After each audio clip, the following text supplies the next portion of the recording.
अॼु असां मर्कज़ी ऑफिस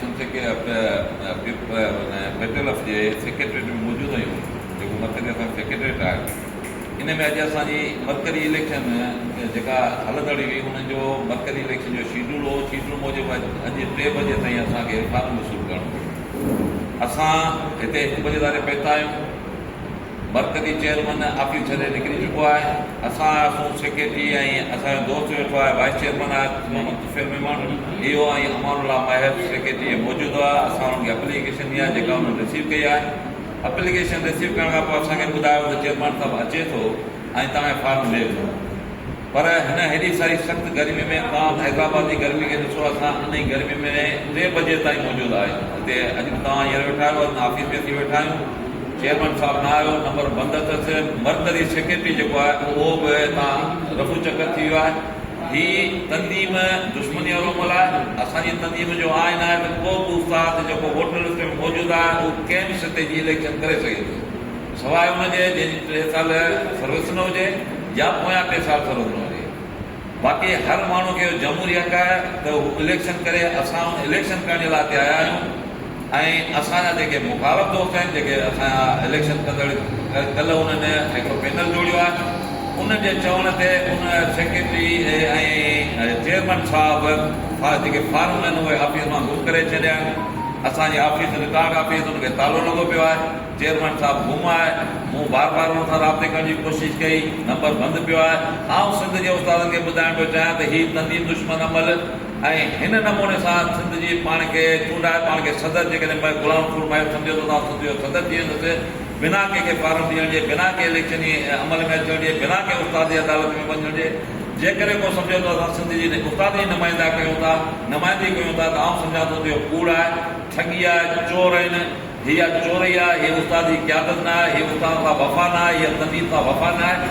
तंहिं करे आउं सिंध जे उस्तादनि खे अपील थो करियां त 7 तारीख़ ते असां जेको फॉर्म जमा करण वारी तारीख़ आहे, असीं हज़ार जी तइदाद मर्कज़ी सेक्रेटरी में पहुचंदासीं ऐं हिते पंहिंजो फॉर्म जमा कराईंदासीं। भले हिन मां केरु न हुजे, पर असां उस्ताद जी अदालत में उहो फॉर्म जमा कराईंदासीं ऐं हिननि ठगनि ऐं चोरनि खे ईअं पाण मुरादो पंहिंजे ऐदो थियण न ॾींदासीं त उहो पाण मुरादो पाण खे सिंध जा सदर कराइनि या सिंध जा सेक्रेटरी सॾाइनि या सिंध जो को बि उहिदेदार पाण खे सॾाए। इहा शइ असां कतई हरगिज़ क़बूल न कंदासीं। को बि गैर जमहूरी अमल तनज़ीम खे नुक़सानु थो, उस्ताद जी काद खे नुक़सानु थो। हीअ गैर जमहूरी अमल आहे। इन गैर जमहूरी अमल खे असां कतई क़बूल न कंदासीं। फेडरल ऑफ सिंध असांजे उस्ताद जान मोहम्मद जमाली जे ठाती आहे, उन तहलक ठटे ज़िले सां हो। असां ठटे ज़िले सां आहियूं। असां तनज़ीम बचाईंदासीं। हे तनज़ीम ख़तमु करण जे पोयां आहिनि। असां पंहिंजी तनज़ीम बचाइण आया आहियूं। छाकाणि मरहूम जान मोहम्मद जमाली इहा उस्ताद लाइ तनज़ीम ठाती हुई। असां उस्तादनि जा मालिक कयूं, असां उस्तादनि जा धणी आहियूं, असां उस्ताद जी नुमाइंदगी कयूं था। सिंध जे उस्तादनि खे गुज़ारिश वरी थो कयां, हथबदी गुज़ारिश थो कयां, सिंध जा बाशर उस्तादो, हिननि जी हराम पई आहिनि, हिननि जी बदमाशी आहिनि, हिननि जी ठगियुनि खे ॾिसो ऐं 7 तारीख़ ते निकिरे सभु सिंध जे हिन असांजे मुक़दस इदारो, असांजी मुक़दस ऑफिस जेका आहे असांजी फेडरल जी मर्कज़ी सेक्रेटरेट आहे, हैदराबाद में 7 तारीख़ जी जमा थियो। असां पंहिंजी हिन तनज़ीम जी मालिकी कयूं। सर, इन गैर कानूनी इलीगल प्रैक्टिस जे पोयां छा सबब आहिनि त हीअ जेके थी रहिया आहिनि? माज़रत सां असां वटि तव्हांखे काफ़ी दोस्तनि खे यादि हूंदो त सीए प्लेटफॉर्म खां हिकिड़ी वॾी तहरीक हली हुई सिंध जे मुलाज़िमनि जी, जंहिंमें सॼी सिंध जा लखें मुलाज़िम शरीक थिया हुआ ऐं उहा तहरीक बिना मक़सदनि हासिलु करण जे, बिना उस्ताद खे फ़ाइदे ॾियण जे, उहा तहरीक इन्हनि ई क़यादतनि ख़तमु करे छॾी। मुंहिंजी पंहिंजी ज़ाती राय आउं इहो सम्झां थो त इहा सिंध गवर्नमेंट सां जी हुई डील हुई त असां ॿीहर जेकॾहिं इलेक्शन था सिंध जो उस्ताद असांखे निगलेक्ट करे छॾंदो।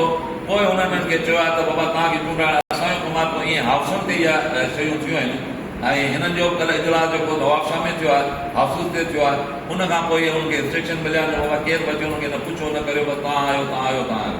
सो हीअ सरकार जा माण्हू आहिनि, हे को उस्ताद जा नुमाइंदा आहिनि। असां के उस्ताद जो नुमाइंदो नथा कयूं।